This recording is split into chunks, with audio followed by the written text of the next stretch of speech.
We begin with updates on the tanker explosion that occurred on Tuesday this week in Essa Community, Kachia local government area of Niger State, where the death toll has now risen to 57.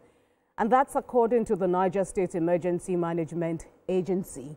The tragic incident occurred after a trailer laden with fuel fell on a bad portion of the Bida-Agaje Road, spilling its contents.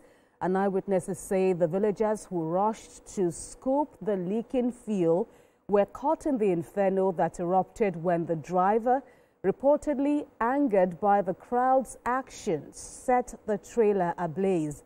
Now, several survivors who sustained severe burns are receiving treatment at various hospitals across Niger, Abuja, and Ilorin, Kwara State. Let's get some more updates now from senior reporter Chenemi Bameyi, who is standing by with more on this developing story.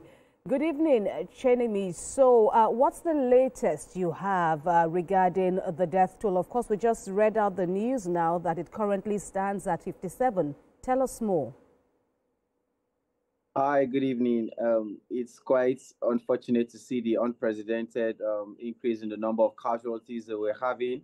And now some of the survivors are currently treating various degrees of burns from the inferno. And then just a few minutes ago, I got a call from one of the families of the victims that they had lost a loved one that was currently at the University of Ilorin Teaching Hospital, and then we have some other ones at the Federal Medical Center in Bida, and of course in Gwagwalada. So they are spread across these places, just getting treatment. And just on Wednesday, we heard that the death toll was 38, and now it's 57. It's quite very huge. And recently, just I think a couple of days ago, the Niger State governor visited that place. And right, Chenemi, so tell us some more about the kind of aid or help those injured are getting.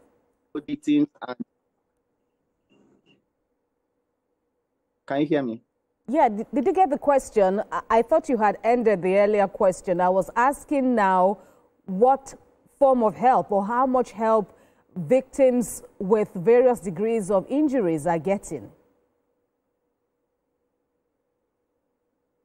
All right, the Niger State governor visited the community a couple of days ago and then made various pledges to the people, cash donation, and also promised free medical treatment for the people. But of course, some of the victims, some of the persons I've spoken to said they're actually paying their own medical bills in some hospitals. I'm sure that will be rectified. But I think part of the conversation that we should be looking at right now is the cost of that incident and how it can be averted, which is the conversation about the road, the bad state of the road.